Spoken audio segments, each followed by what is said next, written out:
International Design School. Hai, aku Aulia, mahasiswa jurusan Digital Design. Aku berkuliah di IDS karena IDS memberikan kesempatan untuk mendapatkan gelar Sistem Informasi Multimedia.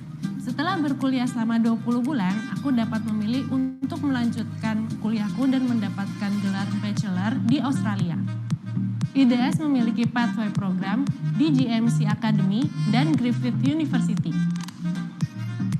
Melalui kurikulum internasional dan kuliah yang berbasis proyek, mahasiswa mendapatkan portofolio yang sesuai dengan industri. Dengan rasio pengajar dan mahasiswa yang ideal, proses pembelajaran dan komunikasi di kelas jadi lebih intensif. Di program ini, saya belajar desain untuk media cetak, digital, dan interaktif. Hai, saya Jeremy, mahasiswa dari jurusan Digital Film and Media Production. Saya belajar seluruh proses pembuatan film, mulai dari penulisan skenario, kamera, lighting, penyutradaraan, hingga desain suara dan penyuntingan gambar. Saya juga dibimbing untuk memahami manajemen produksi, pemasaran, dan distribusi film. Para pengajar IDS adalah para praktisi industri baik lokal maupun internasional. IDS secara rutin menyelenggarakan workshop, seminar, dan screening film untuk membuka wawasan dan membangun network dengan industri. Hai, nama saya Ulan dari jurusan Digital Animation and Games. Kami diajarkan aspek kreatif dan teknis dalam proses pembuatan animasi. Mulai dari teknik menggambar, sculpting, hingga proses membuat 3D, modeling, dan animation. Portofolio yang dihasilkan selama perkuliahan bisa digunakan untuk lanjutan studi ke luar negeri maupun berkarir di industri. Study experience di IDS ini lebih praktikal ya. Jadi kita sebagai mahasiswa atau sebagai murid diajarkan untuk langsung berproses di pembuatan film. Di IDS kita tuh diajarinnya langsung oleh orang-orang yang profesional di bidangnya ya.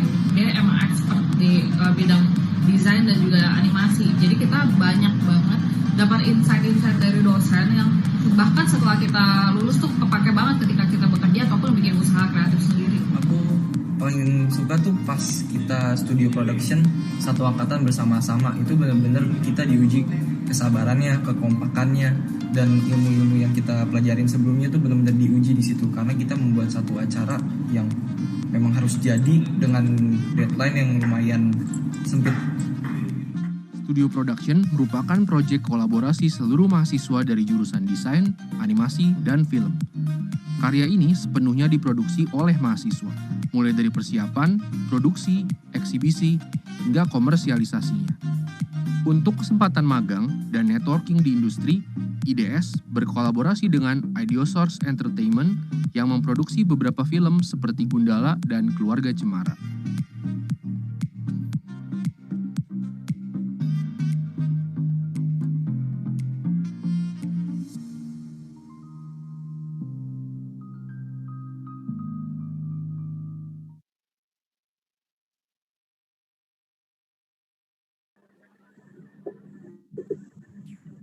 Oke, sudah terdengar suara saya, teman-teman? Halo? Sudah. Oke. Aman. Thank you. Selamat sore semuanya, teman-teman. Sehat-sehat semua? Selamat sore. Sehat ya, Alhamdulillah. kabarnya. Oke, terima kasih telah hadir di acara webinar IDS pada tanggal 23 Juli 2021. Saya mau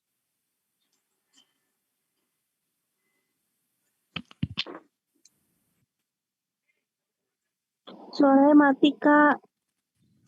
Lalu, ya. Oke, teman-teman, selamat datang ya di acara IDS pada hari ini tanggal 23 Juli 2021. Untuk teman-teman, mohon maaf untuk kamera dan mic-nya dimatikan dulu selama acara. Nanti pas di acara Q&A, oke. Nanti saya akan kasih kesempatan untuk kalian ya.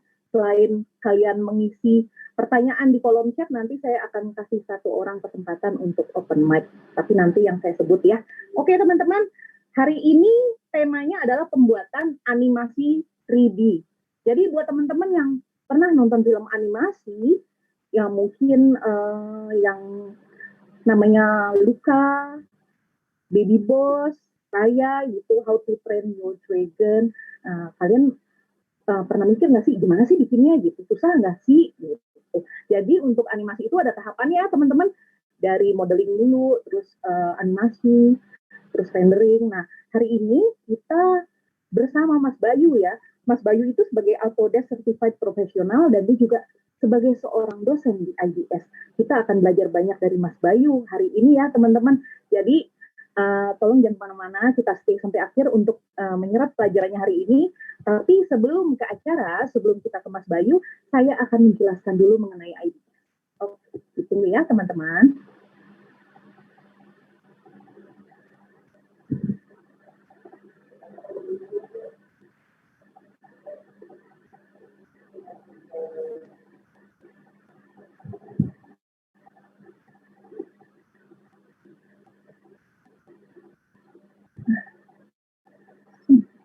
Wait ya, bentar ya teman-teman.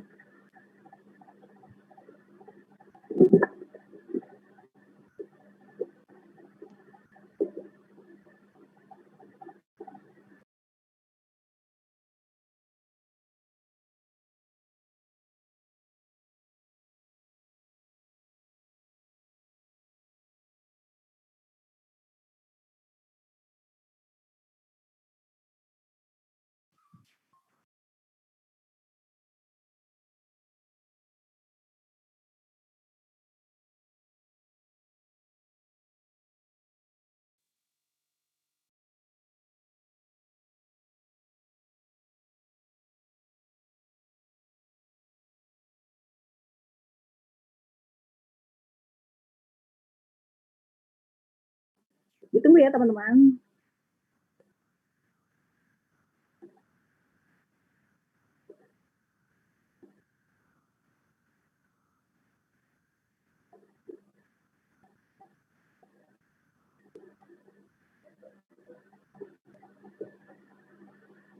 Oke, sudah terlihat ya? Oke. Sudah, Kak. Selamat datang di IDS, International Design School Jakarta.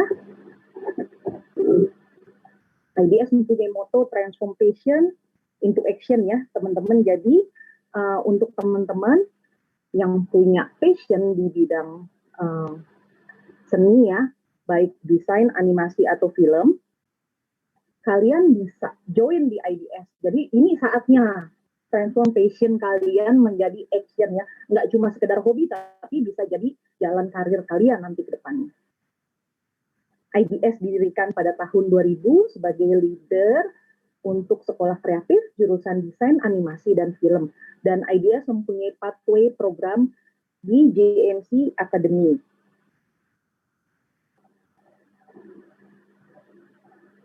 Dan kita juga real project base. Jadi buat teman-teman yang bekerja di sini,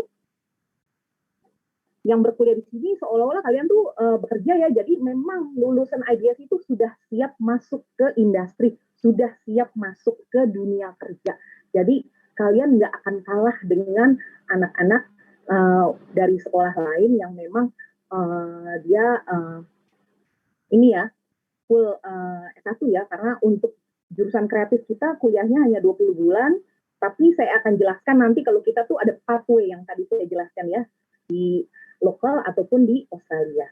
Dan IDS didirikan oleh Bapak Andi Surya Budiman sebagai founder kreatif dan teknologi entrepreneur. Jadi teman-teman untuk direct access to business, nggak usah khawatir ya, karena Pak Andi punya beberapa perusahaan di bidang IT dan juga kreatif.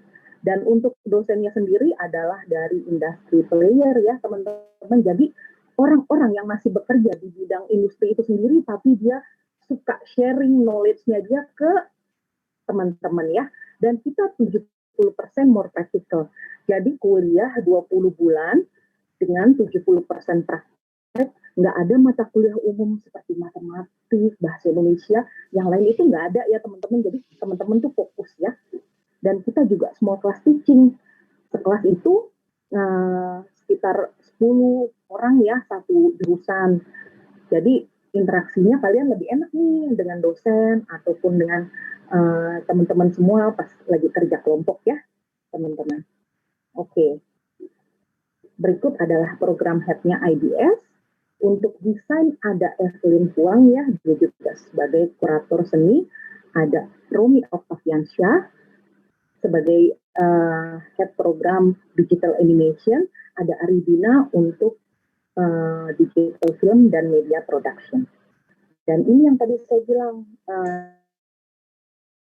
orang-orang yang fokus di bidang seni ya, di bidang kreatif, tapi dia like to share ilmunya dengan kalian. Jadi ilmunya mereka masih update, dia akan ajarkan ke kalian ya. Ini ada Niko Purnama untuk digital design ya, ada Zinia dan juga Jung Ok.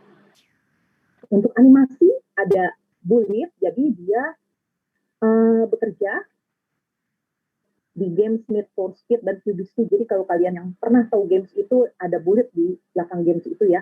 Dan ada Felix juga, 3D artisnya Ubisoft Singapura, dan juga ada Ardina Atlas. Untuk film, ada Wijay yang masih aktif sebagai film editor, ada Ginanti Runa dan Getar Jagatraya. Yang tadi saya jelaskan adalah International College ya teman-teman. Jadi kuliahnya hanya 20 bulan, tapi kita lebih 70% praktek. Dan kita juga ada short course nih teman-teman. Untuk orang tua kalian, mama papa yang bekerja atau kakak yang mau menambah ilmu di bidang kreatif, kita juga punya regular short course. Dan untuk kantornya misalnya mau bikin corporate training, kita juga bisa range ya. Misalnya papanya satu kantor mau training nih, seperti yang kita jalankan sekarang, kita lagi ada project dengan salah satu company pemerintah ya. Kita lagi banyak banget ini training ya. Dan juga untuk adik-adiknya kita bisa bikin holiday bootcamp. Tapi sementara ini kita tiadakan dulu karena sedang pandemi ya teman-teman. Nah, untuk pathway pilihannya ada dua ya teman-teman. Jadi ke lokal atau ke Australia. Untuk lokal sendiri, IDS Kreatif punya sister company di bidang IT ya, namanya IDS Digital College. Why IDS Digital College kurang lebih sama juga ya, tapi dia lebih dia S1 memang asalnya. Jadi kita bisa pathway lanjut ke IDSDC. Ownernya juga sama.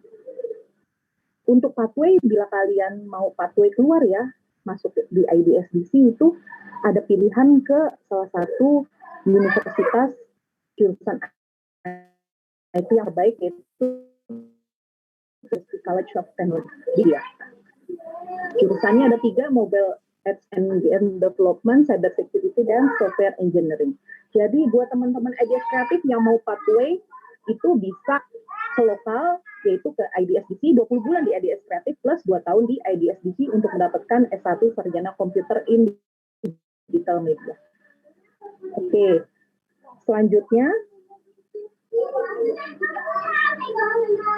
untuk yang mau pathway ke Griffith University, juga bisa ya kalian ya untuk jurusan. Jadi 20 bulan di IDS Kreatif plus 1,5 tahun di Griffith University, lokasinya di Brisbane dan Gold Coast. Untuk jurusan animasi dan film itu pathway-nya ke JMC Academy ya teman-teman ya. Jadi kalian 20 bulan di IDS Kreatif plus 1,5 tahun untuk jurusan film dan 1 tahun untuk jurusan animasi. Location-nya bisa pilih di Sydney, Melbourne, atau Brisbane. Nah, berikut adalah alumni IDS ya. Ini ada Livia Prima sebagai Digital Illustrator, ada John Halim, 3D Artist Ubisoft Singapura, dia orang yang ada di belakang game Assassin's Creed Unity, ada Adiatmika yang masih aktif sebagai creative producer.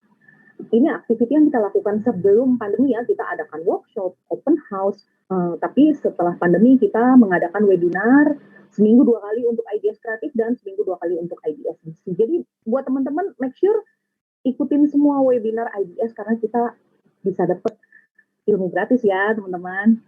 Dan ini mini series yang dihasilkan hasil kolaborasi student IDS jurusan desain animasi dan film. Jadi ada pelajaran namanya studio production, jadi kalian bikin acara seperti ini ya. Jadi kalian bikin dari awal sampai akhir, sampai jadi, sampai screening, bikin press con, terus ditayangkan di XX1 atau CGV. Nanti kalian collab ya, kalian kompromi dengan teman-teman. Dan kita selalu aktif di acara Comic Con dan juga Popcorn Indonesia.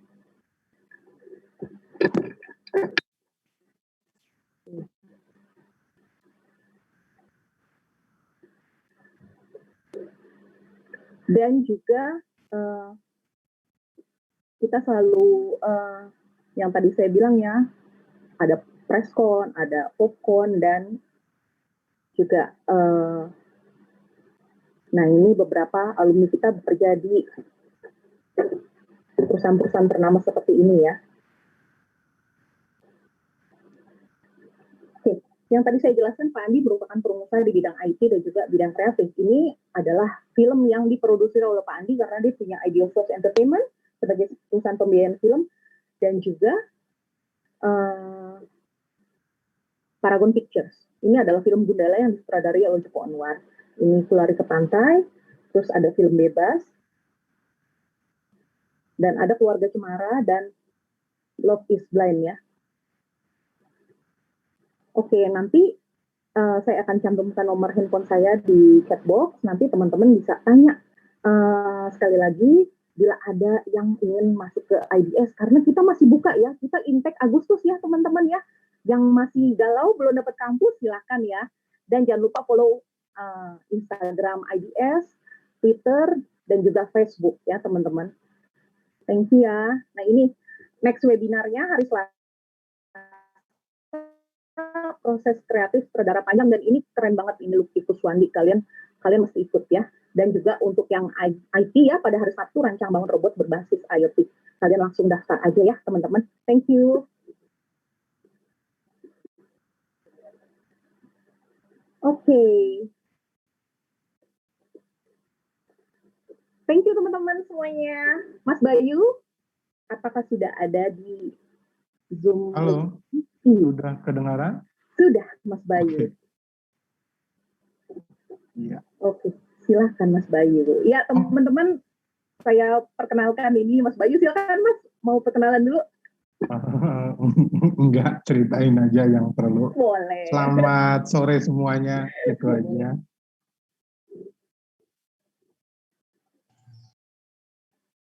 Udah? Sudah. Oh, silakan. langsung aja? Boleh, Oke. silakan langsung. Oke. Sekali lagi, selamat sore, gitu ya. Hari ini kita akan ngobrolin sedikit, gimana kalau kita mau produksi 3D animation, gitu ya. Oke, nah biasanya kita akan membicarakan secara general.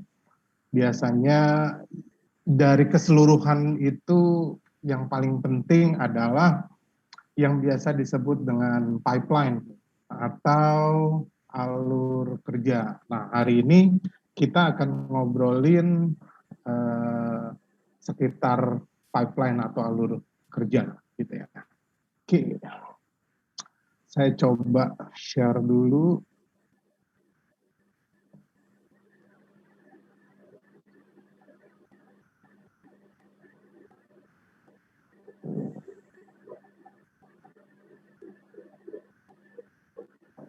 Oke.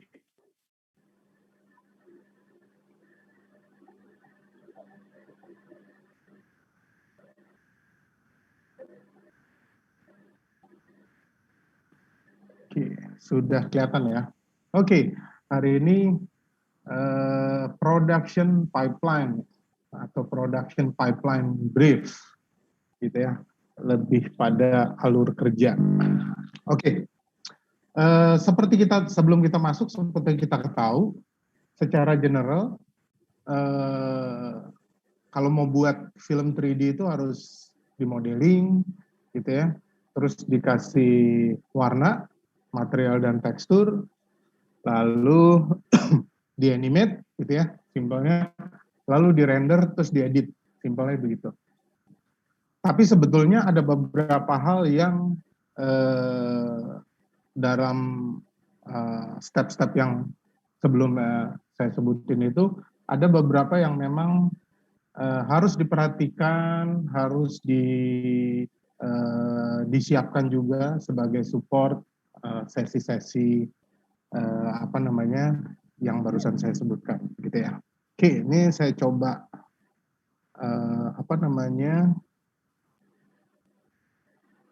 Oke. Ah, apa itu production pipeline? Nah, di sini seperti tadi saya bilang alur kerja, gitu ya. Alur kerja ini biasanya harus dibuat dulu sebelum kita mulai produksi, gitu ya. Nah, biasanya alur kerja ini menyesuaikan dengan film atau apapun pekerjaannya ya, entah itu film, game atau apapun gitu, ini harus dibuat dulu, gitu ya. Di sini memahami alur kerja animasi sangat penting untuk berhasil mengelola tim. Nah, ini sehubungannya juga dengan tim, berapa yang diperlukan, siapa saja yang mengerjakan, setiap sesi-sesi atau departemen. Kalau besar kita mungkin menyebutnya departemen. Dengan kita menerapkan pipeline, kita mencegah proses produksi menjadi langkah-langkah yang teridentifikasi setiap fasenya, sehingga Anda dapat membuat rencana produksi yang lebih baik. Nah, ini maksudnya supaya kita bisa estimasi berapa lama, berapa orang, gitu ya. Kalau ada biaya juga jadi ketahuan, gitu. Dan pasti apa yang mau kita buat, gitu ya. Itu benar-benar penting sebelum kita maju, gitu ya. Lalu pipeline production itu sebetulnya seperti apa sih gitu realnya. Nah, kalau teman-teman pernah lihat misalnya Pixar tuh sering banget nyiapin sebelum film-filmnya diproduksi. Kalau teman-teman suka lihat film pendeknya Pixar sebelum film panjangnya dimulai, gitu ya, kan pasti pernah tahu For the Bird kayak gitu-gitu ya.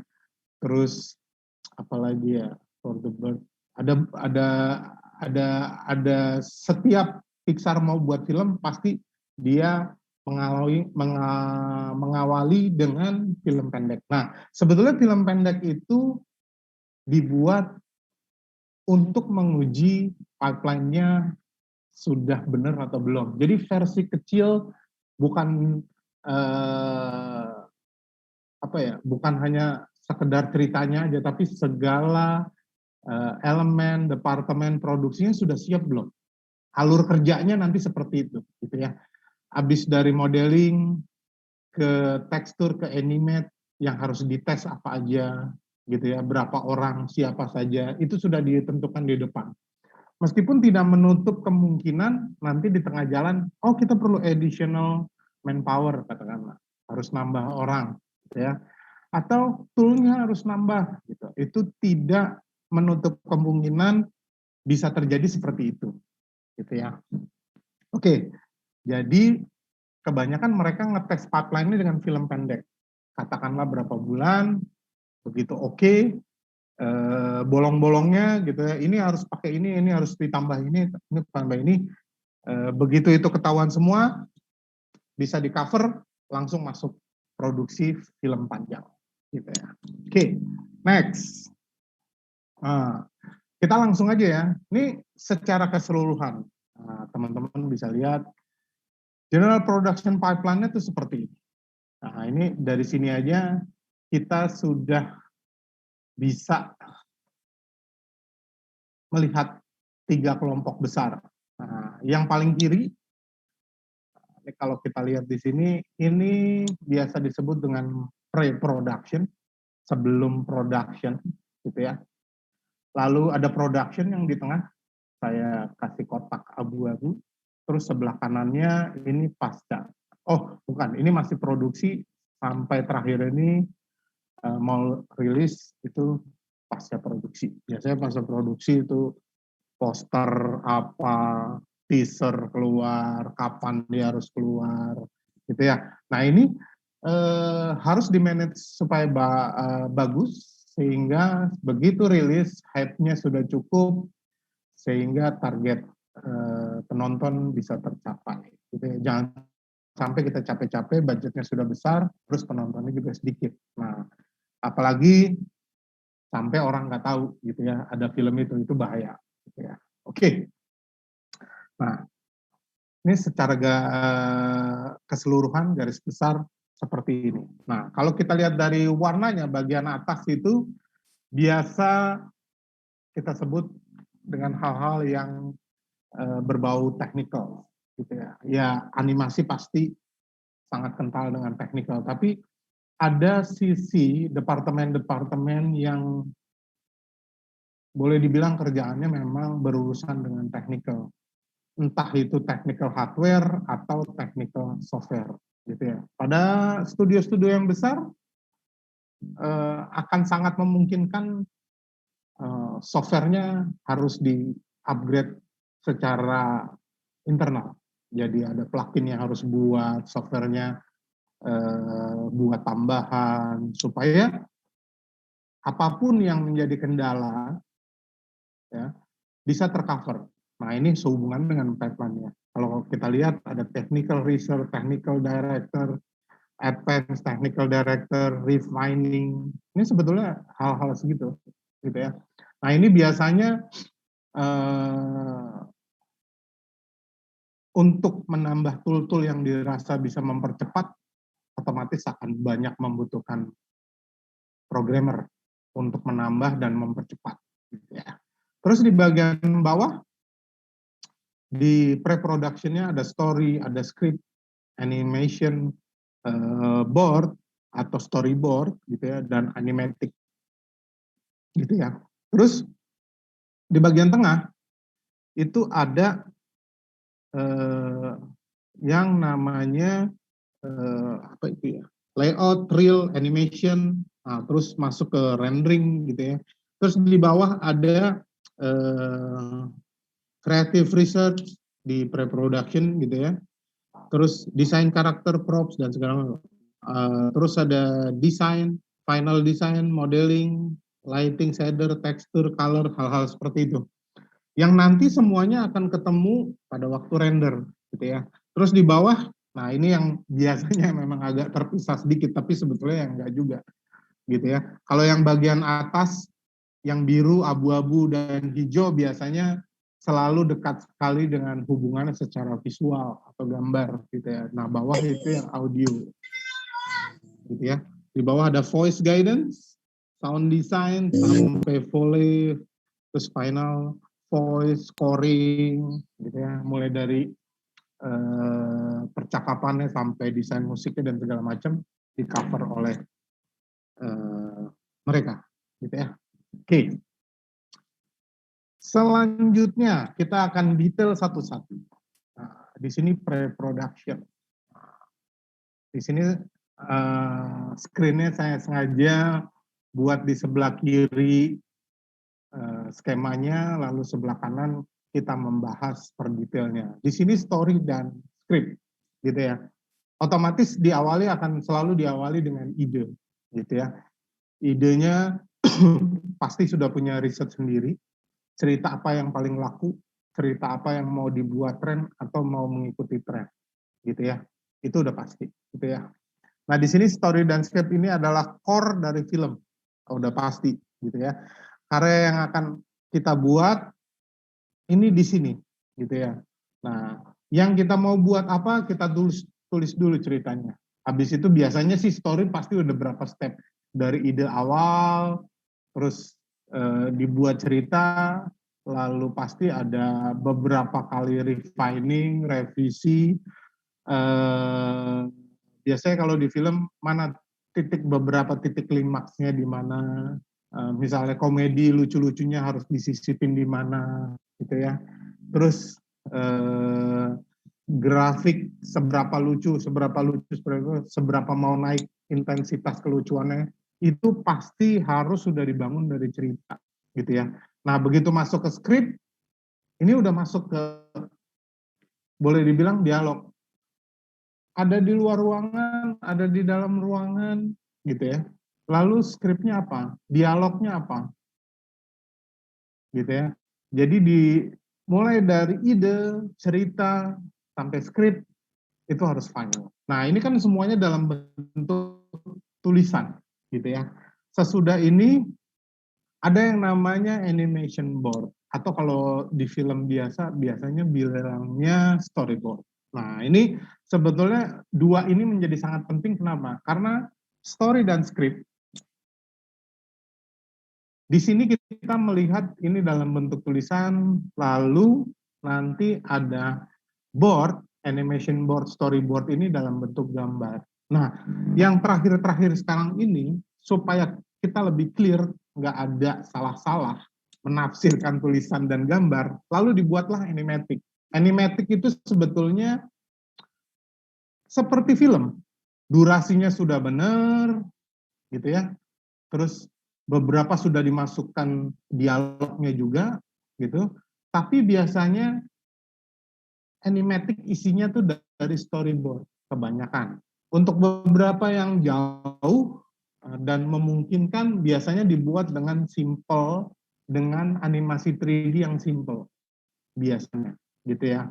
Tapi kalau timnya kecil bisa lah tanpa animatic, gitu ya. Tapi kalau masih mau dibuat lebih pasti jauh lebih bagus, karena dari sini sebetulnya step pre-production di sini untuk membuat ya timnya punya kesepakatan dan apa ya, tidak salah tafsir atas apa yang mau dibuat, gitu ya. Nah, kalau kita bikin film kan pasti ada beberapa shot, nah gitu kan. Nah, setiap shotnya mungkin kalau di 3D kita harus bikin dalam. Halo, ada suara. Tolong mikrofonnya dimatikan dulu biar tidak tumpang tindih. Aku nggak masih ngejawab. Oke. Nah, supaya pre-production ini supaya kita punya kesepakatan ini loh yang dibuat, bukan cuma sekedar filmnya, tapi setiap shot-shotnya sudah disepakati mau dibuat seperti apa dalam tim.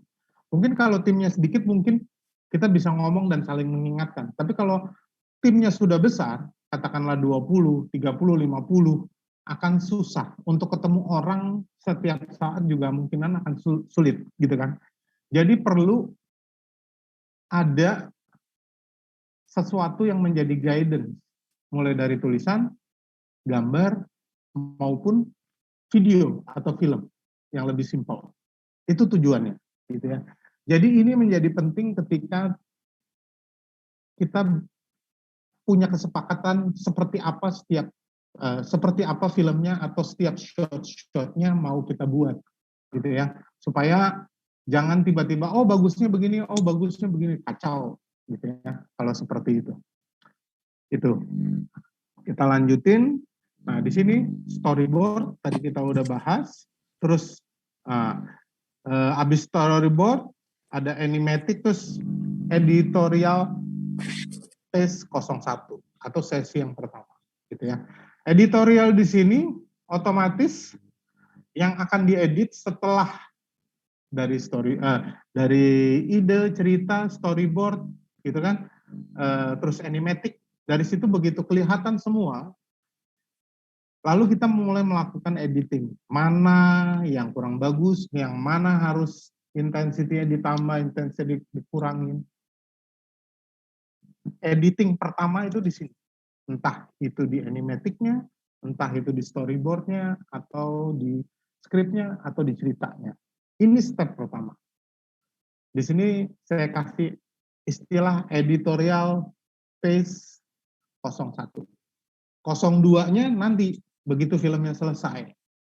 Ketika diulang lagi ceritanya, gitu ya. Kalau filmnya udah jadi semua, shot-shotnya terus dirangkai, dari situ kita bisa lihat, oh ini alur ceritanya sudah kita dapatkan belum sesuai pre-production, gitu ya. Dari cerita, skrip, gitu kan. Terus storyboard, lalu dengan animatic. Itu udah sesuai belum?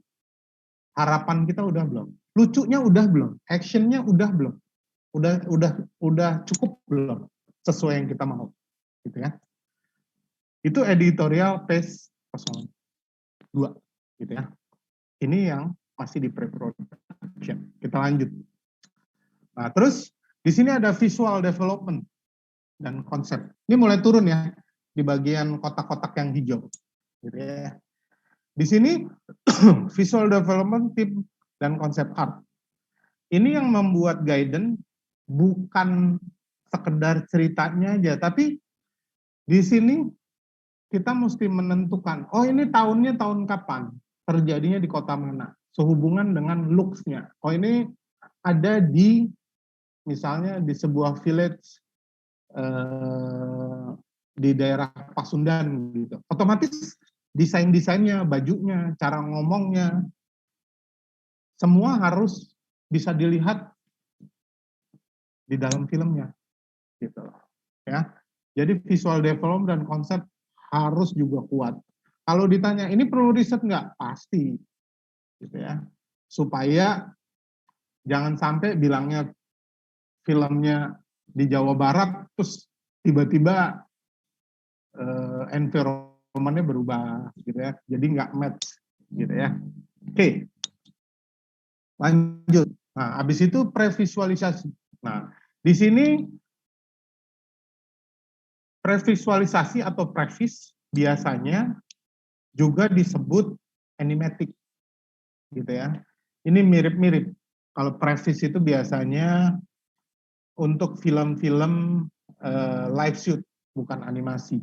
Ini mirip previsualisasi, previs ini dengan animatic, gitu ya. Oke, next.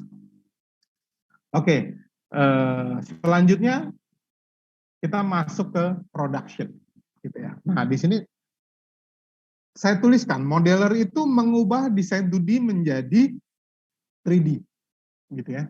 Di sini, ya, dibuat model karakter, set, dan prop dalam 3D dan akan diusahakan sampai ekspektasi dari sutradara itu tercapai, gitu ya. Nah, kalau kita timnya kecil, antar teman begitu, ya kesepakatan.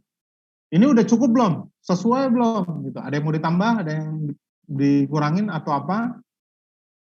Itu ditentukan di situ pada saat modeling. Baik itu modelnya, warnanya, entah itu material, shader atau tekstur, gitu ya. Itu mesti udah ada di situ belum? Sudah tercapai belum? Gitu ya. Nah, ini nanti hubungannya hubungannya dengan layout. Seberapa banyak modelingnya, gitu ya. Seberapa banyak modelingnya yang harus dibuat itu sesuai dengan layout atau set dressing. Layout di sini misalnya kita mau buat satu perkampungan atau blok perumahan, gitu ya. Itu ada berapa rumah, di luar ada berapa pohon, trotoarnya sebagaimana, itu tugas modeling. Habis itu pasti akan di layout, disusun dengan perbandingan tinggi objek besar kecil, gitu ya. Proporsinya yang harus udah disesuaikan supaya bisa masuk ke scene layoutnya, gitu ya. Oke. Nah, terus di sini lanjutannya surfacing. Surfacing itu harus membuat warna, tekstur nih yang tadi saya bilang. Mulai dari materialnya, mulai dari teksturnya, gitu kan. Terus ketika dia kena lighting, kira-kira sudah mencapai ekspektasinya atau belum, gitu ya.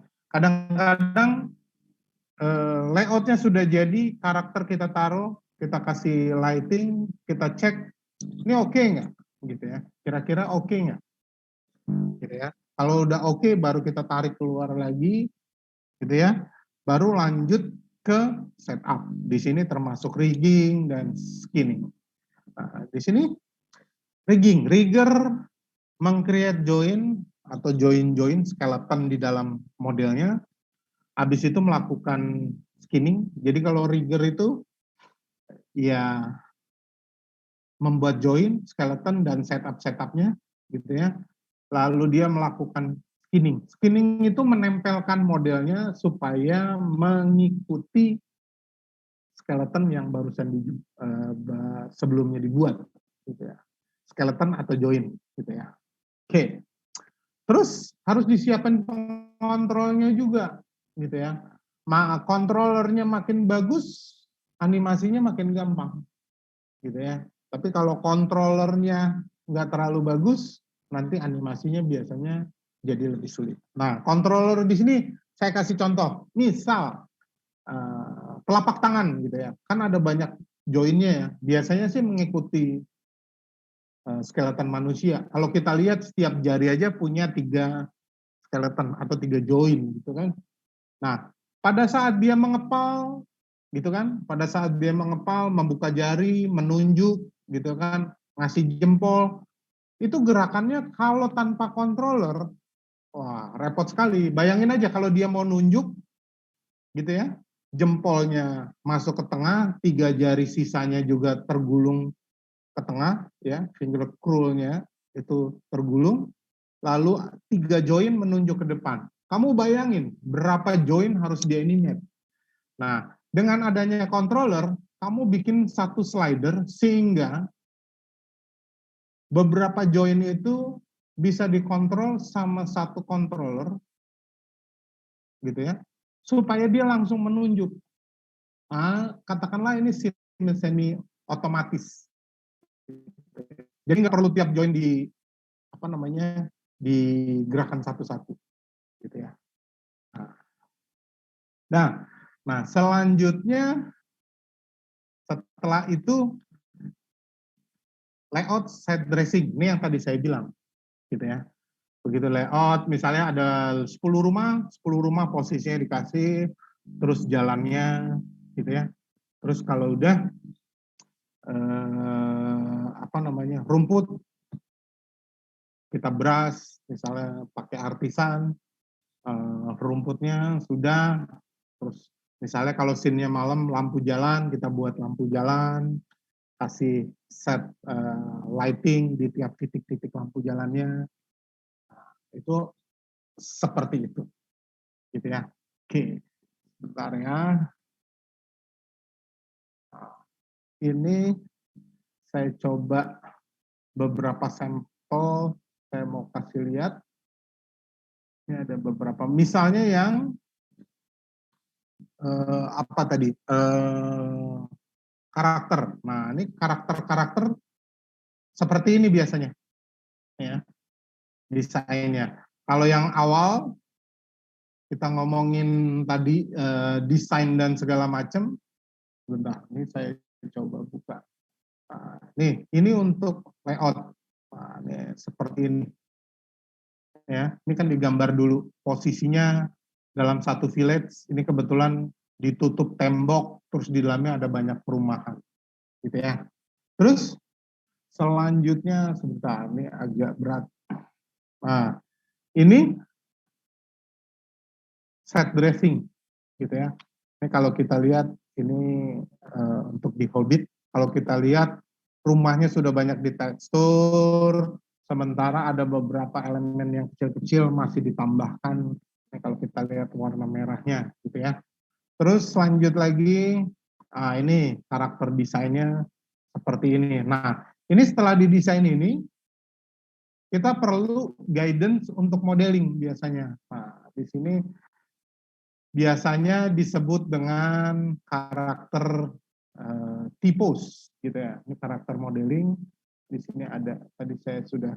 Nah, ini untuk T-pose, ya, biasanya posisi base-nya itu kakinya lurus ke bawah, meskipun harus dikasih jarak, lalu tangannya ke samping. Sebetulnya makin enak kalau dia tangannya makin diregangkan, ya, kalau saya pilih di sini. Nah, ini kan kalau kita lihat tangannya regangkan. Kenapa begitu? Supaya pada waktu skinning, ya, kita tidak rancu, katakanlah skeleton yang di upper arm hanya mempengaruhi model yang di upper arm. Bagian torsonya tidak tertarik ke skeleton yang ada di upper arm atau sebaliknya, gitu ya. Ini biasanya juga di bagian upper feet, lower feet ini juga dibuka, gitu ya, lebih direnggangkan supaya join kaki sebelah kiri tidak mempengaruhi kaki yang sebelah kanan. Hal-hal seperti itu, gitu ya. Oke, terus, nah di sini kita sampai pada yang tadi ya, lighting. Nah, ini seperti ini, gitu ya. Kita tes dulu sebelum dianimasi, gitu. Meskipun nanti setelah animasi pasti ada adjustment, refining lagi, gitu ya. Oke, kita balik lagi ke slide-nya. Oke. Nah, next, karakter animation. Nah ini harus sudah di rigging dan skinning ya, baru bisa karakternya di animate. Kalau enggak, ya susah juga gitu ya.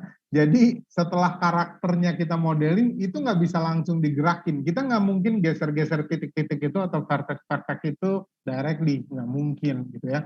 Susah sekali, memungkinkan sih, tapi ya konyol juga gitu, harus geser-geser vertex-vertexnya direct gitu ya. Jadi memerlukan rigging dan skinning dan setup di controller sebelumnya, baru dia bisa jalan, bisa loncat, bisa berbicara, gitu ya, seperti itu. Nah, kalau di sini kan animation akan melakukan animating setiap karakter. Animator akan menggunakan komputer untuk menganimate karakter ya. Ini kurang lebih deskripsinya seperti itu. Nah, habis itu ini animasi sedikit berbeda, crowd. Nah, crowd itu biasanya dipakai istilah misalnya ada satu orang dikejar 10 anjing misalnya. Nah, anjingnya itu harus pakai crowd supaya dia bisa lebih cepat. Softwarenya biasanya tersendiri, gitu ya. Nah, untuk beberapa software animation yang biasa seperti Maya, Blender, atau 3D Studio Max, dan yang lain-lain biasanya tidak secanggih software yang khusus untuk crowd, gitu ya. Terus misalnya itu, lalu adegan peperangan dari dua kubu A katakanlah 100, kubu B 150 orang, lalu dia berperang. Nah, itu harus pakai crowd. Kalau harus satu-satu, kita nggak pernah tahu itu akan selesai berapa. Berarti harus nganimate untuk kubu A 100 orang, kubu B 150 orang. Lalu kita ngomongin lagi durasi. Mau durasi berapa? Gitu ya. Nah, belum ada berapa shot. Gitu kan. Problemnya jadi banyak kan. Yang dianimate harus banyak, durasi tiap shot juga lumayan banyak, gitu ya. Nah, kalau di animasi kita ngomongannya perhitungannya detik, gitu ya. Tiap detik bisa dikerjakan berapa lama, gitu kan. Jadi berapa banyak yang harus dianimate, durasinya berapa, lalu shotnya ada berapa dalam film. Ini kan lumayan lumayan banyak pekerjaan seperti itu. Nah, lalu ada yang namanya karakter effect atau simulation. Oke, nah karakter effect atau simulation ini kalau kalian bayangkan misalnya dia bawa bendera, dia bawa rantai. Nah, itu semua simulation. Simulation itu animasi yang tidak dilakukan dengan keyframe atau tidak kita lakukan secara manual. Ya. Karakter effect, simulation biasanya menggunakan tool-tool yang disebut dynamic. Gitu ya. Dynamic ini misalnya yang paling banyak ya, Gravity. Jadi kita katakanlah bikin 10 bola, 5 kotak, kita jatuhkan dari atas dengan menggunakan Gravity Dynamic Simulation. Jadi dia jatuh otomatis. Bisa berinteraksi dengan model yang tanpa dynamic. Katakanlah karakternya itu menendang bolanya kita kasih dynamic, karakternya kita nggak pakai dynamic. Jadi ketika dia bersentuhan dengan keras dengan model karakternya, makanya objek bolanya terpental, gitu ya. Atau katakanlah karakternya bawa gada, dia menghantam temboknya hancur. Nah, temboknya ini bukan cuma pakai dynamic, cuma juga perlu pakai efek. Efeknya katakanlah debu, gitu ya. Terus ledakan, shatter effect, gitu ya, sehingga dia kepukul dan pecah. Lalu ditambah debu lagi, gitu ya. Terus ditarik lagi setelah pecah dengan gravity, gitu ya. Nah, ini efek dan simulationnya lumayan kompleks. Nah, di sini mulailah kita perlu orang yang khusus untuk mengerjakan itu karena biasanya perlu preview yang berulang-ulang sampai cukup realistik sesuai yang kita mau gitu ya. Jatuhnya udah bener belum? Gravitinya udah bener belum? Mungkin di peperangannya anginnya kenceng jadi ketiup debunya atau apa, itu kita harus set juga gitu ya. Oke, lanjut efek. Nah, artis efek pertama atau semua ini biasanya dekat sekali dengan yang namanya simulation tadi itu. Nah, ini biasanya udah kita ngomongin api, ledakan, asap gitu ya, mungkin debu gitu ya. Ini pasti berdekatan dengan yang simulation tadi gitu ya. Lanjut. Nah, technical director. Nah, technical director ini mulai kita ngomongin yang bagian biru ya. Ini support yang harus menjamin bahwa produksinya itu lancar. Dalam arti gini, misalnya gitu ya, kita mau nganimate, ini nganimate jari-jarinya kok susah ya, gitu ya. Dalam arti misalnya kebutuhannya, karakter ini ketakutan. Jadi setiap dia ngomong, tangannya gemeteran. Gimana nih supaya cepat bikin tangannya gemeteran tanpa manual? Kalau manual kebayang dong, geser dikit, geser dikit, geser dikit. Belum kalau dia dimarahin sama lawan bicaranya gitu, dia kaget narik jadi gitu kan. Jadi banyak banget kerjaannya. Nah, kita bisa ngomong sama technical director. Bikin dong di tangan gitu ya. Satu atribut yang bisa ngontrol seakan-akan dia ketakutan. Ketakutannya maunya gimana aja. Tangannya gemeteran dong. Mukanya juga gemeteran karena dia takut mukanya memerah gitu ya. Oh, itu aja. Oke, ini mau gemeterannya sama muka memerahnya mau dijadikan satu parameter atau enggak? Atau mau dipisah? Oh, dipisah dong. Gemeterannya satu atribut sendiri atau parameter sendiri, tolong bikinin slider gitu ya. Intensitinya ya secukupnya lah. Lalu mukanya agak memerah karena dia ketakutan. Itu satu slider lagi. Nah, itu kita bisa minta ke technical director gitu. Tapi kalau timnya kecil, mau nggak mau harus dibuat sendiri gitu ya. Mau nggak mau gitu. Jadi timnya mau berapa besar atau bisa seberapa besar, itu tergantung kita mau tim up-nya seperti apa gitu ya. Oke. Lalu di sini ada matte painting. Nah, ini matte painting kita bisa gambarnya 2D atau dari 3D juga, tergantung. Ini matte painting biasanya dipakai buat background. Gitu ya. Jadi foreground-nya benar-benar karakter yang resolusinya bagus, high res lah katakanlah. Tapi background belakangnya katakanlah awan, pegunungan. Kita bisa bikin dengan 2D aja di Photoshop. Gitu ya. Lalu awannya kalau mau bergerak bisa kita pisah layernya. Gitu. Nanti kita animate pada saat kompositif. Bisa seperti itu. Gitu ya. Ini matte painting. Biasanya kebanyakan sih 2D kalau udah terlalu jauh. Matte painting juga bisa berapa layer ya.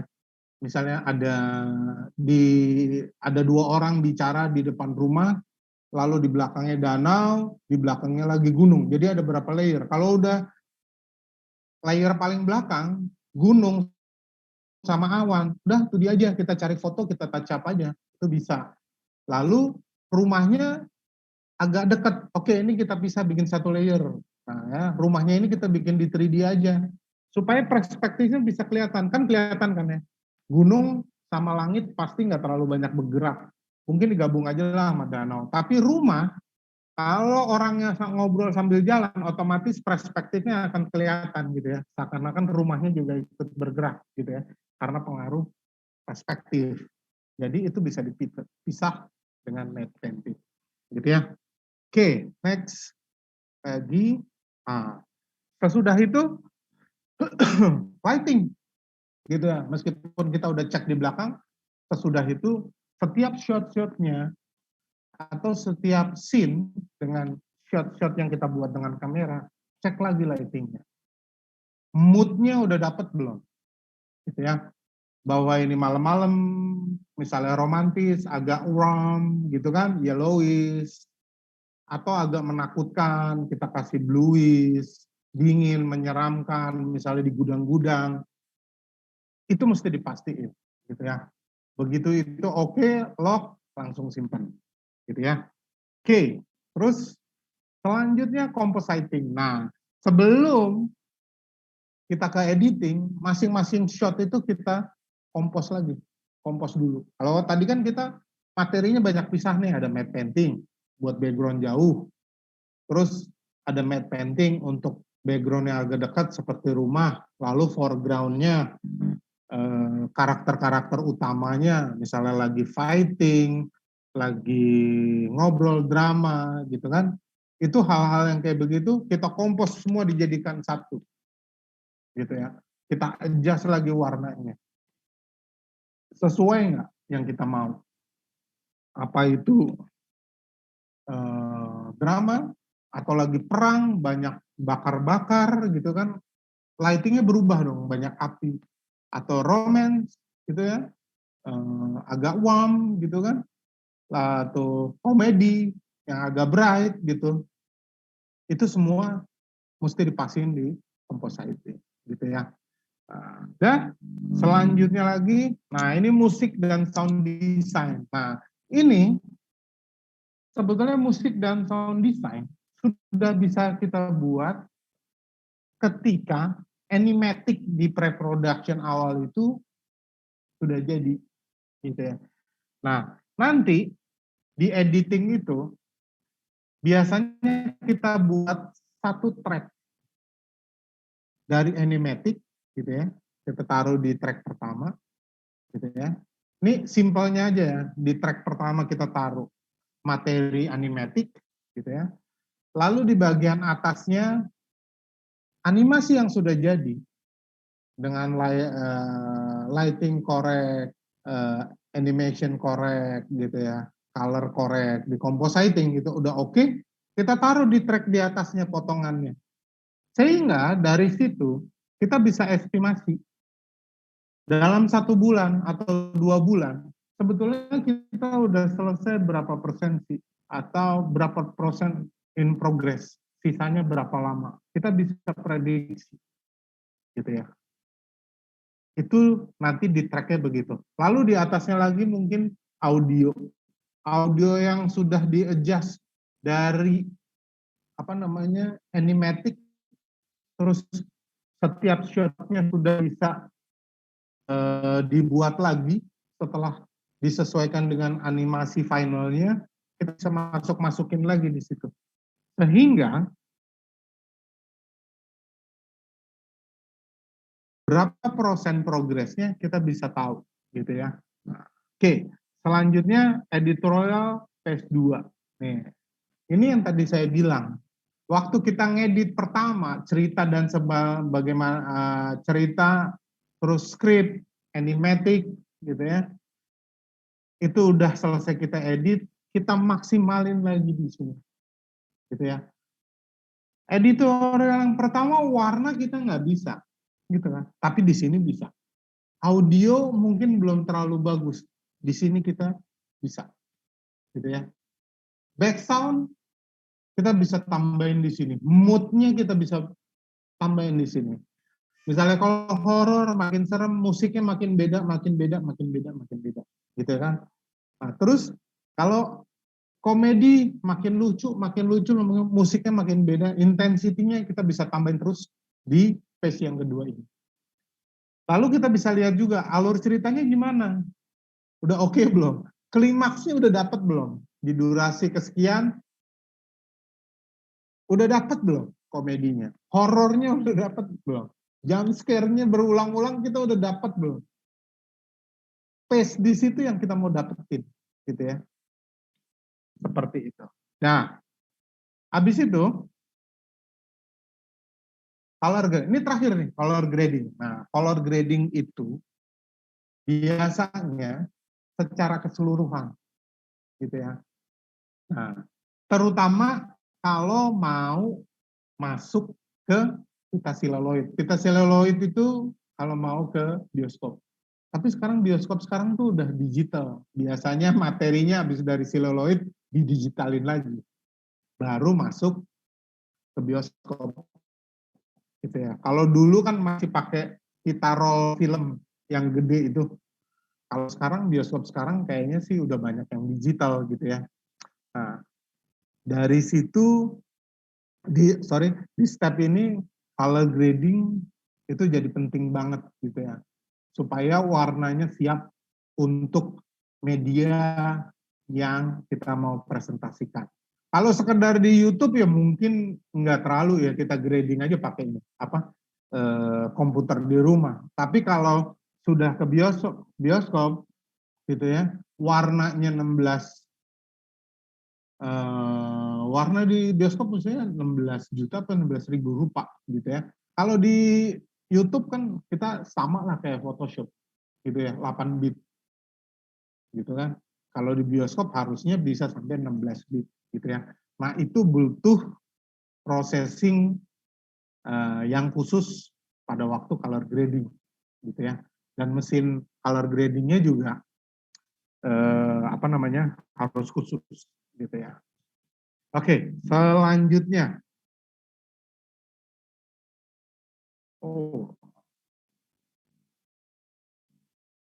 Oke, ini dari selanjutnya, team up. Oke, sebelum team up, saya tutup dulu untuk post production. Nah, sesudah post production, habis itu pasti rilis, terakhir, final, gitu ya. Oke, nah kalau itu sudah, nah selanjutnya kita ngomongin yang namanya team up, gitu. Nah, team up gini, gimana kalau kalian mau bikin tim, gitu ya. Simpelnya seperti di awal, harus ada yang bisa modeling, harus ada yang bisa surfacing dalam arti material dan tekstur, lalu ada yang bisa rigging dan skinning, gitu ya. Lalu animate, terus ada yang rendering. Rendering ini termasuk lighting, terus render sequence, terus jadi film, lalu compositing dan editing, gitu ya. Oke, di pre-production, asumsi saya di sini misal timnya 10, kalau lebih kecil ya bisa disesuaikan. Ini ada beberapa slot, tim story, script, terus animation board atau animatic, gitu ya. Ini paling enggak 2 ini harus sudah ada. Karena biasanya ini jalan berbarengan, gitu ya. Story, script, gitu ya. Ini biasanya jalan dalam satu seri. Begitu itu selesai, animation board dan animatic dibuat, baru ngomongin creative design, gitu ya. Mulai dari desain karakter, gimana dia jalan, gitu ya. Nah, ini biasanya kalau kita di kelas, setelah kita gambar karakternya gitu ya, tiposnya tampak depan, tampak samping, lalu perspektifnya gimana, terus kita buat misalnya 5 atau 10 ekspresi dia kalau lagi marah, seberapa dia marah, ketawa, seberapa ketawa, apa segala macam, kita desain juga behaviornya dia, jalannya seperti apa, itu didesain. Supaya mempermudah, biasanya kita buat back history-nya dia. Jadi kita tulis lah, katakanlah 10 list gitu ya, tentang karakter ini. Oh, dia veteran perang, gitu ya. Jalannya pincang karena kaki kirinya pernah ketembak di operasi, tapi nggak perlu amputasi, gitu ya. Itu ditulis saja 10 sebagai guidance. Jadi bukan cuma gambar, tapi behaviornya dia, cara jalannya bagaimana, kalau ketawa gimana, gitu ya. Terus beberapa faktor yang bisa mempengaruhi animate, misalnya dia pemarah karena latar belakangnya apa, gitu ya. Itu ditulis saja, misalnya 30 atau 50 kata karena sifat atau behavior dia, itu ditulis. Nah, dari situ akan keluarlah problemnya. Oh, dia pincang gitu. Karena engkel kakinya udah nggak bisa ditekuk gitu. Karena dulu dia waktu dikasih pilihan mau diamputansi atau dibuat mati engsel mata kakinya gitu. Misal gitu ya. Oh, dia jalannya pincang. Ngomonglah kita ke technical director. Bisa nggak nih di set jalannya otomatis pincang? Jadi yang waktu nganimate main jalan-jalan aja gitu. Pincangnya dibuat otomatis. Gitu kan. Nah, itu bisa kita set seperti itu. Nah, terus ada voice guidance. Voice guidance paling awal kita bisa tulis di karakter desain yang pertama. Oh, dia suaranya berat. Kenapa? Habis perang, ya, dia kakinya ketembak, dipensiunkan, hidupnya kacau, terus dia jadi pemabuk, gitu kan? Makanya suaranya berat. Nah, itu ada back history-nya. Voice garden-nya bisa jadi masukan. Oh, ini cari voice talent-nya yang agak berat, gitu ya. Suaranya agak ngebas, gitu ya. Dia peminum dan perokok, gitu ya. Nah, itu bisa di-set seperti itu. Nah, kalau kita team up 10 mungkin agak longgar, tapi kalau kamu sekedar ketemu temen 3 sampai 5 orang, otomatis akan timnya jadi minim gitu ya. Otomatis harus ada yang double gitu ya. Nah, ini bisa di-set gitu ya. Lalu kalau kita mau team up untuk production-nya gimana? Ini pre-production, terus production-nya gimana? Nggak apa-apa. Kalau pre-production-nya udah selesai, baru kita pindah ke production team. Isinya orang yang sama, gitu ya, mau nggak mau. Nah, di sini yang tadinya misalnya, yang tadinya nulis script atau bikin animation board atau animatic, ganti di sini. Mulai layout, gitu ya. Layoutnya gimana? Minta sama orang modeling. Bikinin rumah dong, lantai 2 untuk village gitu ya. Nah, tolong bikinin modular dong, satu bangunannya yang agak mirip-mirip, tapi bikinin modul jendela sama teras yang terpisah. Jadi rumah A, rumahnya biasa gitu ya, teras sama jendela, terasnya 1, jendelanya 2. Nah, rumah yang kedua bisa di custom karena modularnya terpisah, bangunan utama, terus kita bisa ambil 2 kali terasnya, taruh di kanan kiri, jendelanya 2-2, gitu kan.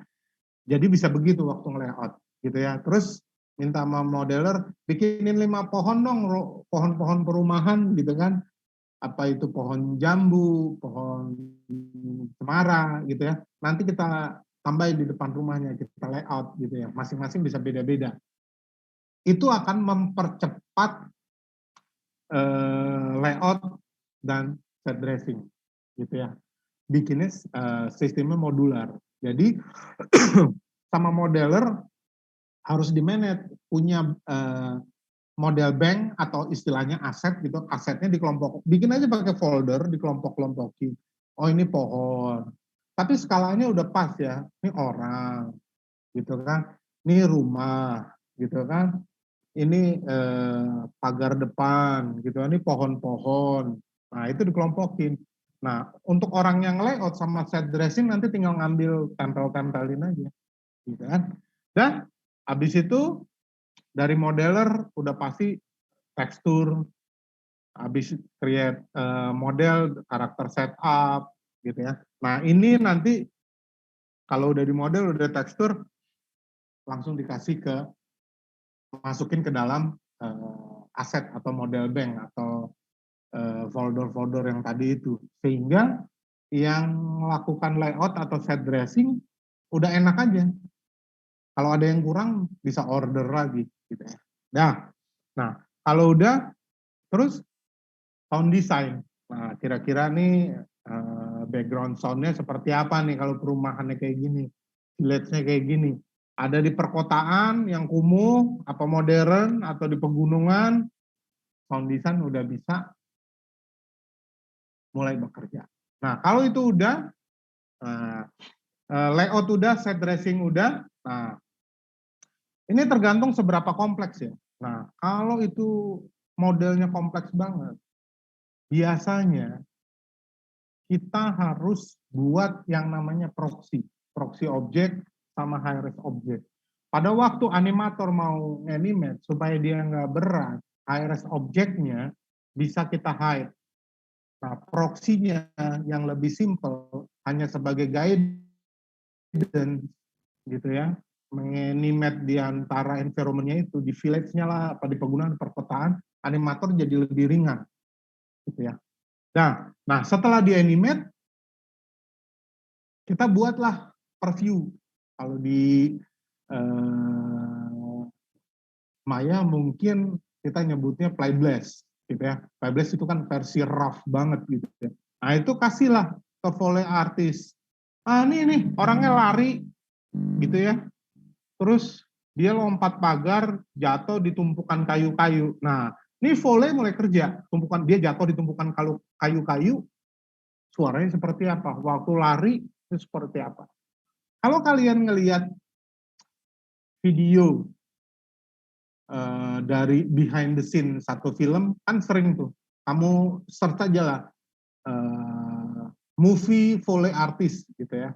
Nanti akan keluar orang punya screen besar nonton filmnya, terus di dalam ruangannya itu ada tumpukan jerami lah gitu ya.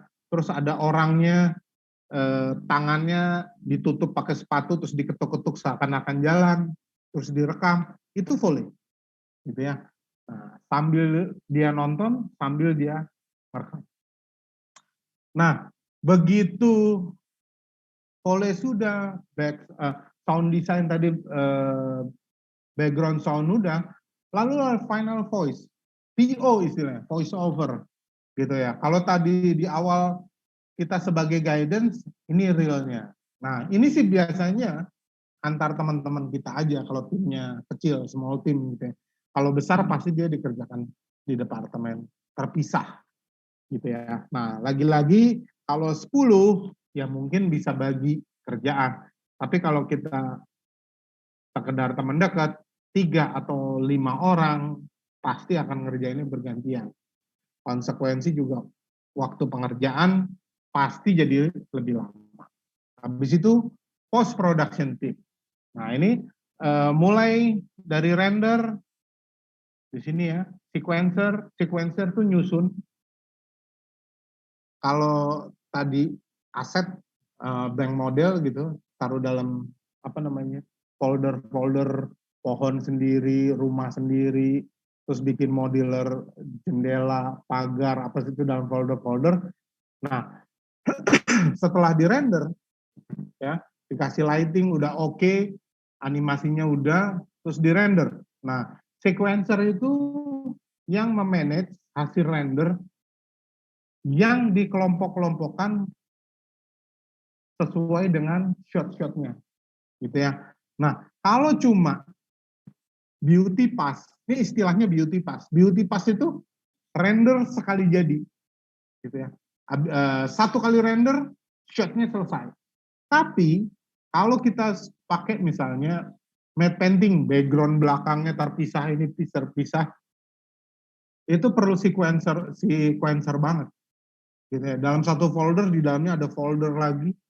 Misalnya satu folder namanya shot berapa, di dalamnya nanti ada layer berapa. Nah, ketika diterima sama kompositor, bisa di-load dalam satu folder sekalian.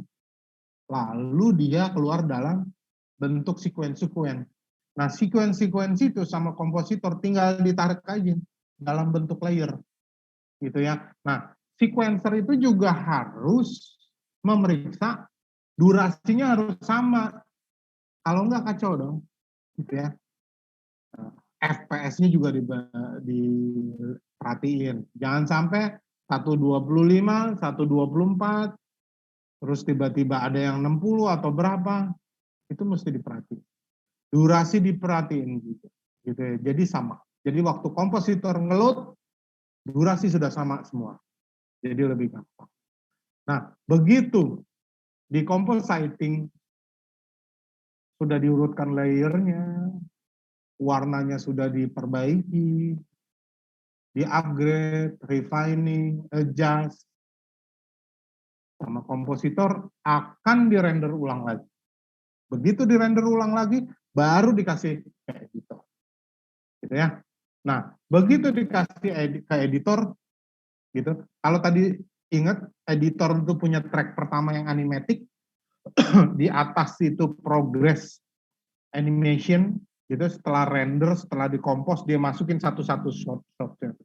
Sehingga di track di atasnya, pada akhirnya nanti menjadi komplit, track bawah akan tertutup semua oleh hasil dari rendering dan compositing. Nah, dari situ baru dilihat lagi. Dan begitu sudah sama editor baru dimasukkan. Jadi yang pertama pasti animatics atau board dari animation, atasnya pasti ada hasil compositing. Baru habis itu baru ditempel lagi track selanjutnya, yaitu audio. Nah, habis itu baru diperiksa semuanya. Begitu oke, baru filmnya selesai. Baru rilis. Rilis pertama untuk siapa, rilis kedua untuk siapa, gitu ya. Kalau oke, langsung final rilis. Kalau belum, balik lagi sama editor, editorial pace yang keduanya mau berapa sesi. Seperti itu. Oke, kurang lebih seperti itu. Nah, mudah-mudahan ini menjadi jelas dan teman-teman bisa lebih berani untuk produksi, gitu ya. Setelah ini clear, dalam produksi yang paling utama itu selesai, gitu ya. Itu yang paling pertama. Yang kedua, kualitas, gitu ya. Nah, kualitas ini bisa di-upgrade sejalan dengan pengalaman kita produksi. Untuk yang baru-baru pertama, beraniin aja. Bikin cerita yang simple. Durasi-durasi 1 sampai 3 menit. Kurang juga nggak apa-apa, gitu ya. Lalu team up. Kira-kira kita mau buat apa, orangnya bisa apa aja, kita mulai dari apa yang ada, gitu ya. Yang penting, yang pertama, selesai. Itu paling penting, gitu ya. Kalau sudah berhubungan dengan klien, yang paling penting ada selesai, delivery. Habis itu baru kualitas. Meski saya menutup bahwa kualitas itu tidak penting, itu penting juga. Tapi yang namanya selesai itu yang nomor 1, gitu ya. Oke, kurang lebih seperti itu. Saya kembalikan lagi ke Mbak Dina. Oke, thank you Mas Bayu. Iya. Menarik sekali ya penjelasannya. Dan creative people nih udah pada sibuk nanya nih Mas. Ini saya mau bacakan beberapa ya, karena waktu kita memang tidak banyak. Ini dari Varian Halim ya. Mas Bayu, software apa yang diperlukan untuk membuat animasi 3D atau PC yang mendukung? Perlukah kemampuan programming? Apa? Gimana? Kemampuan? Software apa yang digunakan dalam pembuatan animasi 3D? Oh. Yang biasa dipakai gitu. Terus ya, perlukah kemampuan programming? Dan kemampuan programming? Programming, ya. Oke. Kalau softwarenya sekarang sepertinya apa aja bisa, gitu ya. Dari Maya, 3D Studio Max, Blender, saya rasa itu semua bisa. Kalau untuk editing, dia sepertinya sih banyak yang udah tahu ya. Mulai dari Premiere, After Effects minim, gitu. Lalu untuk grading ada DaVinci, gitu ya. Itu saya rasa cepat untuk mempelajarinya. Nah, kalau untuk programming, saya rasa disesuaikan aja kebutuhannya, gitu ya. seperti di Maya itu ada Python dan C++, saya rasa kalau langsung belajar khusus gitu akan makan waktu beberapa bulan. Jadi sesuaikan aja. Dan biasanya programming itu benar-benar diperlukan untuk sesuatu yang kompleks banget gitu ya. Kalau memang belum memungkinkan untuk bikin sesuatu yang kompleks benar-benar, ya ada baiknya tetap pakai tool apa yang ada di softwarenya, entah itu Blender, entah itu Maya, atau apapun. Gitu, kira-kira. Oke, thank you Mas.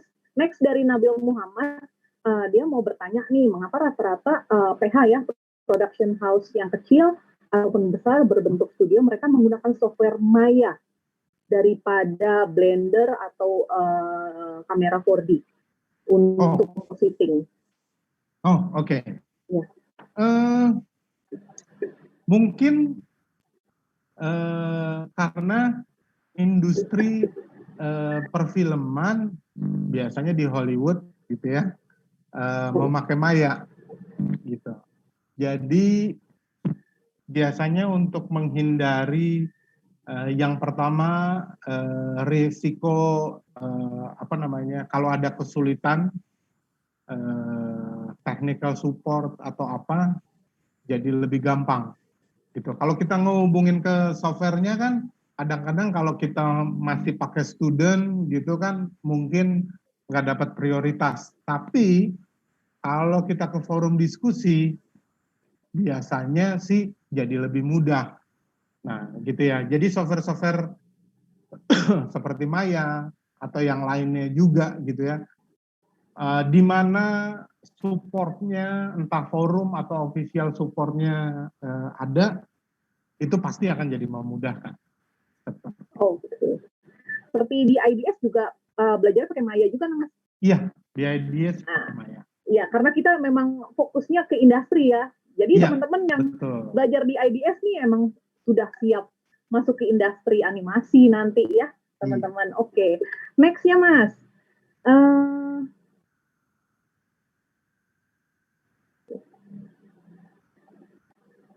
Dalam pembuatan satu film, durasi 20 menit ya, film pendek, atau yang 1 jam ya, yang panjang, standar, waktu yang dibutuhkan berapa bulan Mas dalam pembuatannya, dan berapa orang dalam satu tim? Ya, Oke. Apa ya?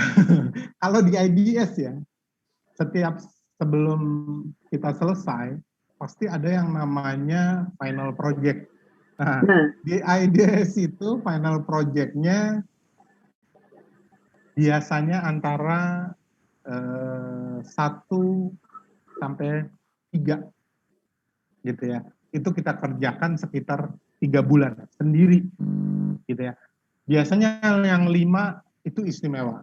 Lebih dari 5 biasanya ya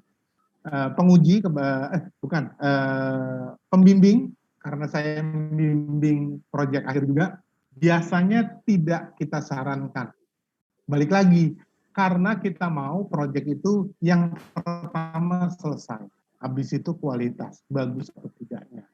Nah, kalau ngomongin pertanyaannya, 20 menit kalau di animasi itu lama. Lalu 20 menit itu filmnya seperti apa? Itu dulu gitu ya.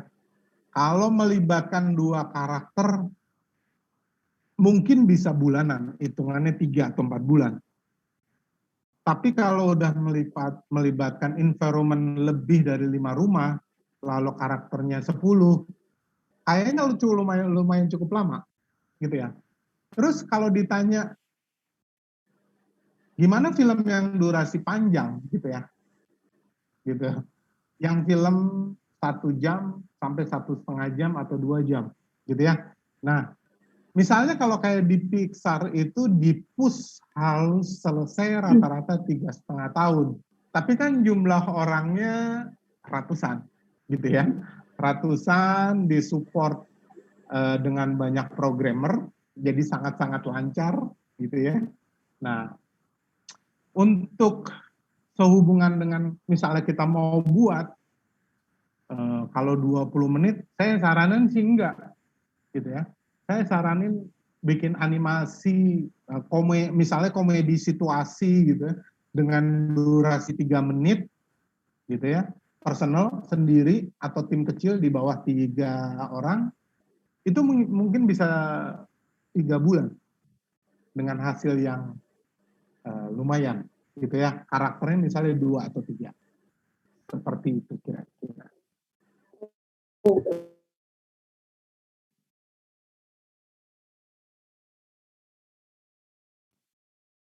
Ya.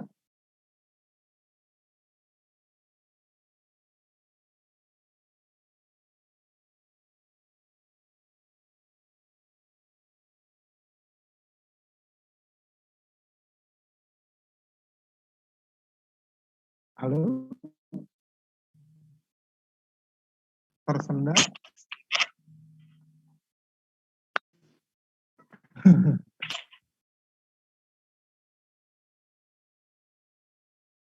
Halo. Oh ini oke, sebentar. Biar masuk lagi dulu, kita tunggu.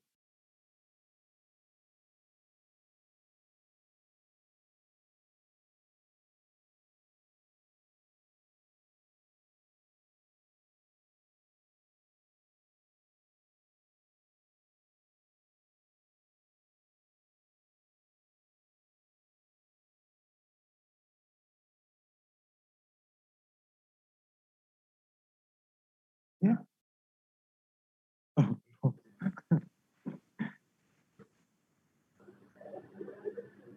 Ya,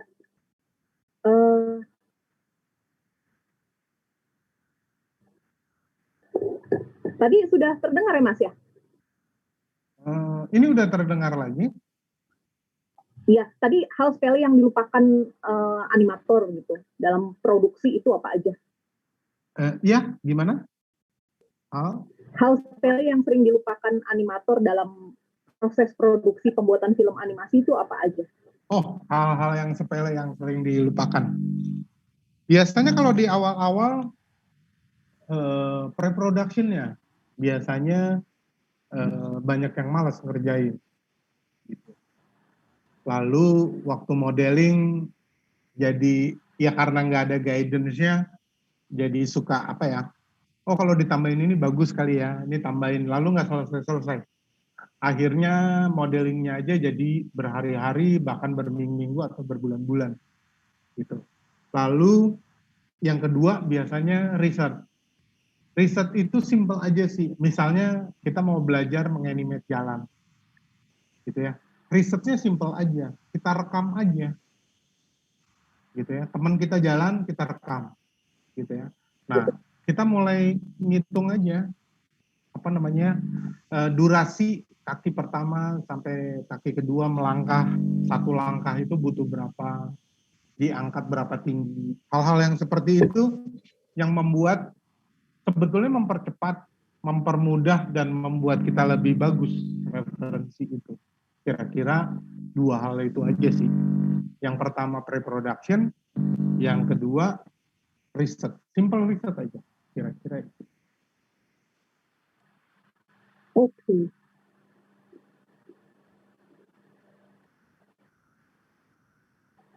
Ini dari Muzamil ya. Ya. Bagaimana menghitung budget pembuatan film animasi 3D? Bagaimana saja yang perhitungan misalnya yang penghitungan budget ya untuk pembuatan film animasi? Untuk ngitung budget ya yang mau dihitung apa aja yang jadi pertanyaan.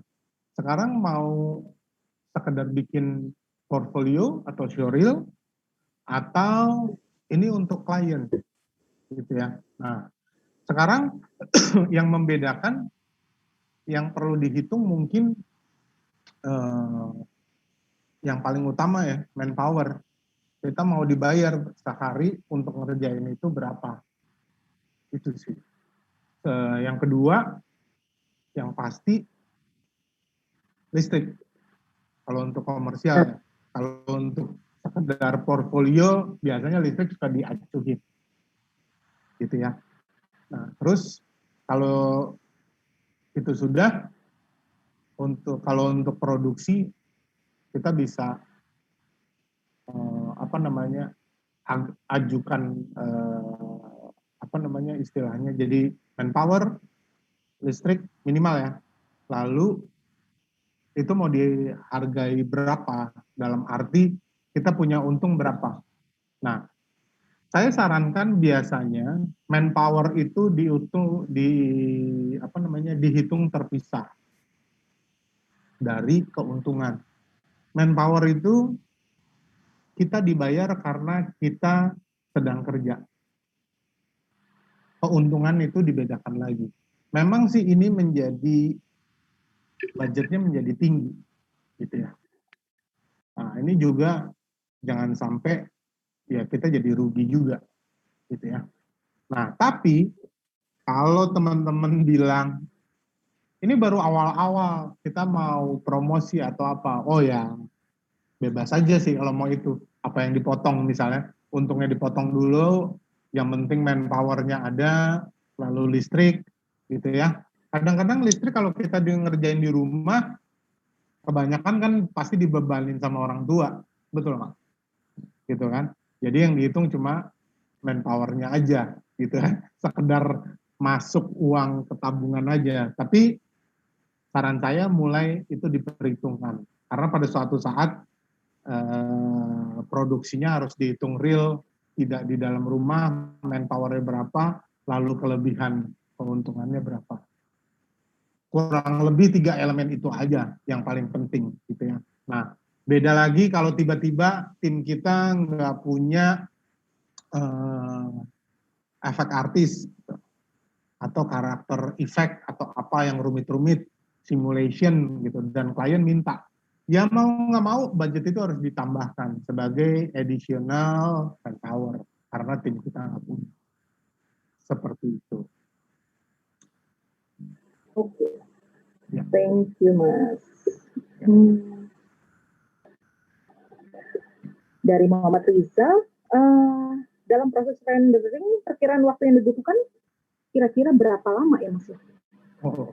Kalau ditanya fixnya berapa lama, susah jawabnya.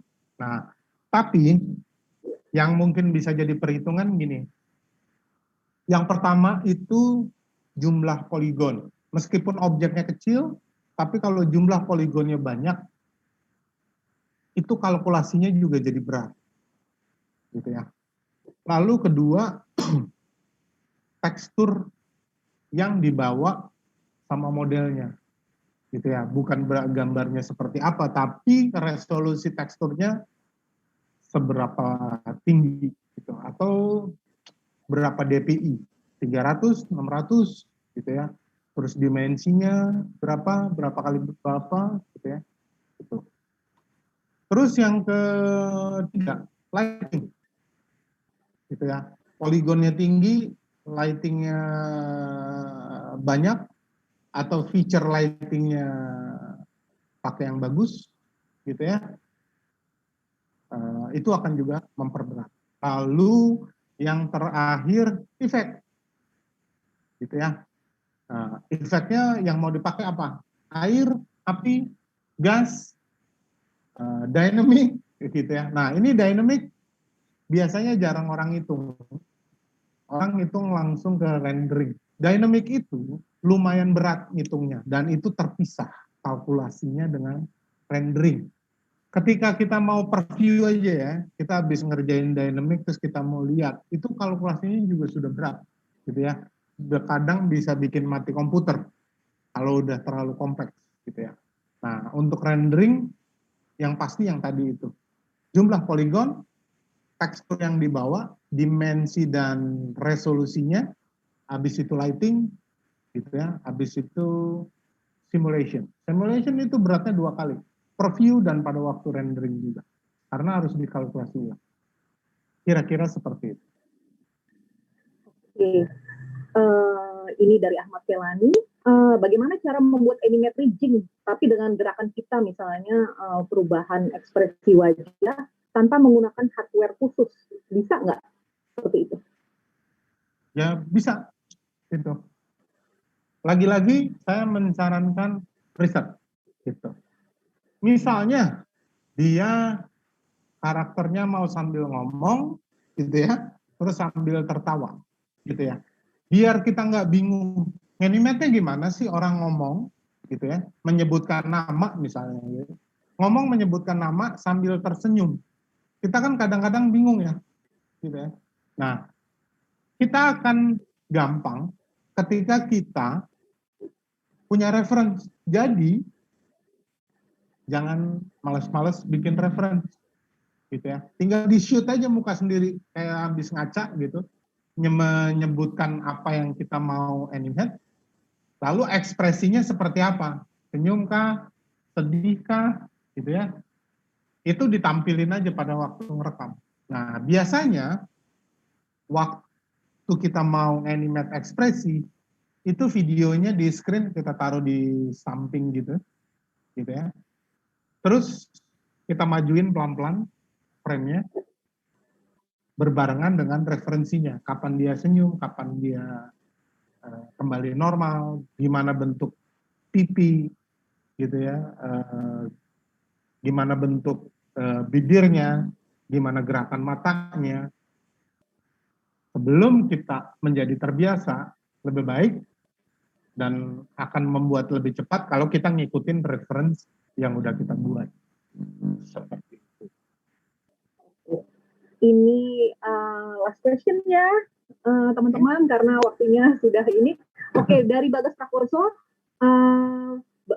ketika kita membuat short video animasi, kadang ada gerakan atau postur yang masih kaku gitu gerakannya, Mas. Ada saran nggak untuk mengatasi hal tersebut? Oke. Nah, biasanya sering banget gerakannya jadi kaku, terus kadang-kadang di awal jadi terlalu cepat, belakang terlalu lambat, gitu ya. Itu sebetulnya masalah timing sih, gitu ya. Lagi-lagi saya menyarankan reference, gitu ya.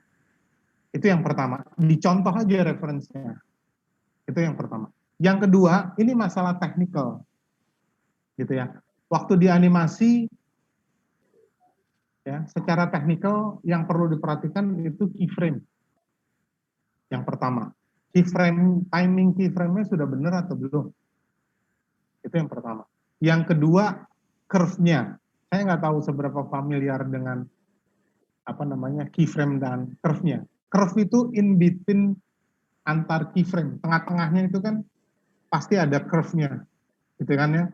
Lebih melengkungnya ke arah keyframe pertama atau keyframe kedua atau bentuknya seperti apa, itu sangat menentukan gerakannya, gitu. Karena animasi animasi kan jantungnya di keyframe dan curve-nya, function curve lah istilahnya, seperti itu. Jadi yang pertama, gitu ya, reference, lalu secara teknikal perhatikan banget keyframe dan function curve-nya. Oke, thank you ya Mas Bayu penjelasannya. Teman-teman, tadi itu adalah pertanyaan terakhir ya, karena ini waktunya sudah mendekati maghrib ya. Oke, tapi jangan kemana-mana dulu teman-teman, jangan lupa isi surveinya, dan juga silakan ditampilkan untuk next webinarnya Kanesha.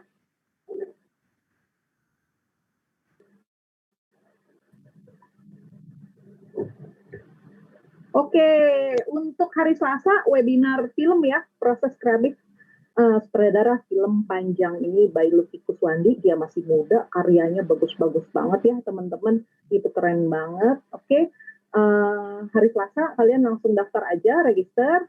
Dan untuk hari Sabtu ini ada ya untuk IDS DC, rancang bangun robot berbasis IoT. Silakan kalian langsung aja klik untuk daftar ya.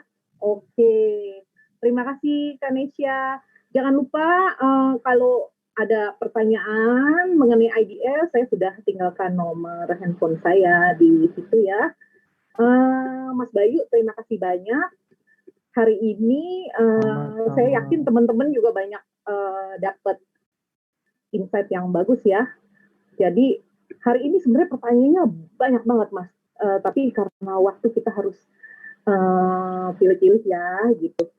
Jadi untuk teman-teman, jangan lupa tetap saksikan webinarnya IDS yang setiap hari Selasa dan Jumat untuk IDS Kreatif, setiap Sabtu dan juga hari Rabu untuk IDS DC.